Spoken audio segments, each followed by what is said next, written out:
I was surprised to hear these highly trained and decorated IRS agents telling me there was no law requiring American citizens to file a 1040 or to pay an income tax on their labor. I haven't filed an federal income tax return since I left. I have not filed a tax return since 1999. Approximately 67 million people don't file an income tax return. I made a decision to go to Washington so I could attend the We the People Foundation press conference.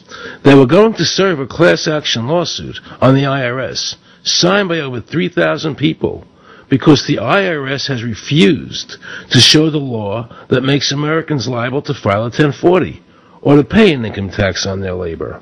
I was very curious as to why the IRS refused to show the law and to do. Yet I was skeptical about the foundation's claims. There had to be a law, right? I mean, we've all been told over and over and over again that we had to pay income taxes. No answers, no taxes. No answers, no taxes. No answers, no taxes. No answers. Most people believe that the income tax system is legal, and that the revenue from the tax is used in the public interest. However, there is a substantial, conclusive body of evidence that proves that our income tax system represents the most pernicious form of tyranny. It is the greatest hoax ever perpetrated by government against the working men and women of America.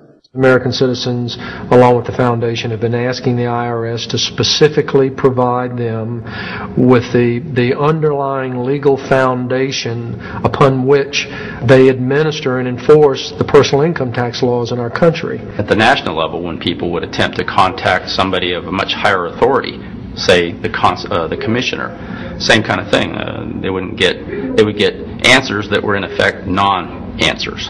There are a group of people standing outside today who assert that no law requires you to pay taxes and that you will not answer their petition to the government as to whether they're required to pay taxes.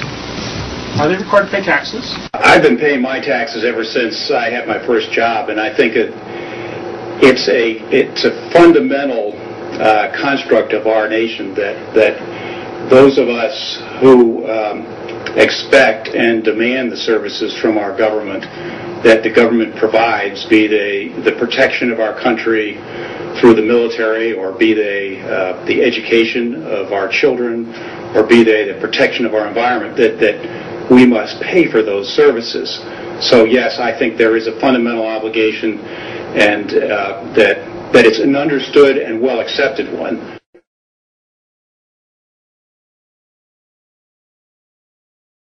Joe Bannister and I had a meeting in the White House with President Clinton's economic advisor, Jason Furman.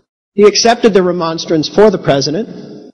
On June 2nd, I called and spoke with him. His words were, "We have decided that the issue of the legality of the income tax is not a high priority matter for the White House, and we will not be participating in any conference on the subject."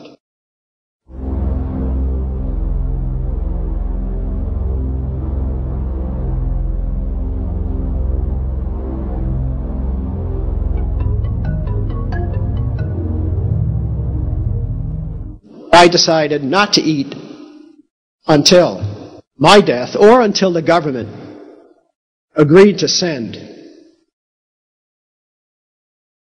their experts to meet with the experts from the tax honesty movement. And with the help of Congressman Bartlett, a deal was made. I'm very pleased that through these several trying weeks and now months, that we have secured the agreement of the IRS and the Justice Department, because some of the questions are beyond the purview of IRS, that they will both attend a public symposium where these issues can be formally addressed. Last Thanksgiving, DOJ and IRS notified Congressman Bartlett that they would not participate. Congressman Bartlett then waited until late January. He informed me that he would not be participating. Why do you think you've been able to get away with not paying or filing your income taxes for so long? Well, first of all, I've not gotten away with anything. I'm not hiding from anyone. I'm simply asking the IRS to show me the laws that apparently require me to do these things, and they are suspiciously reticent to answer questions from me, and of course there are millions of other people, many other organizations who have attempted to get answers. They act very suspiciously when asked to simply sit down at the table with the American people and discuss what their obligations are. Rather than pulling up a chair, they pull out a club. As a matter of fact, David K. Johnston of the New York Times asked Terry Lemons of the IRS, why won't the IRS answer the questions set forth in the petitions from the American people? Mr. Lemons' response was, the government is answering the questions through enforcement actions in the courts. This is a very chilling remark on the government's use of brute force instead of civility and logic.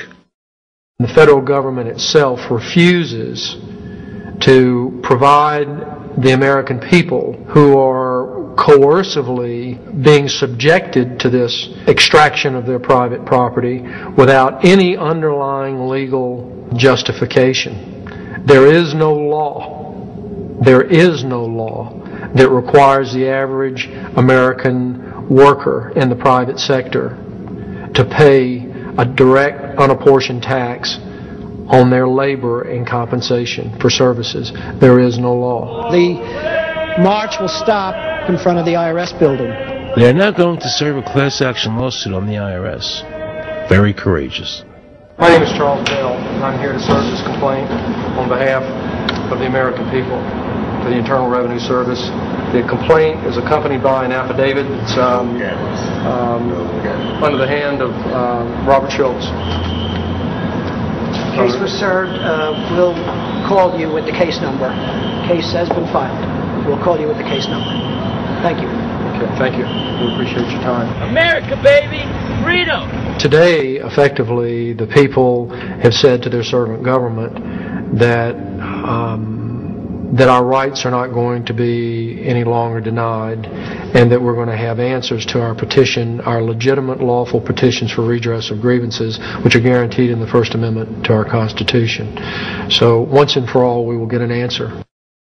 On August 31st, 2005, federal judge Emmett Sullivan ruled, the government does not have to answer the American people's questions, even though it is guaranteed in the First Amendment. Our courts have made a decision that government does not have to show the law that it enforces. And the press never reported on this. Have we given this judge the authority to overrule the Constitution, the very foundation of American life?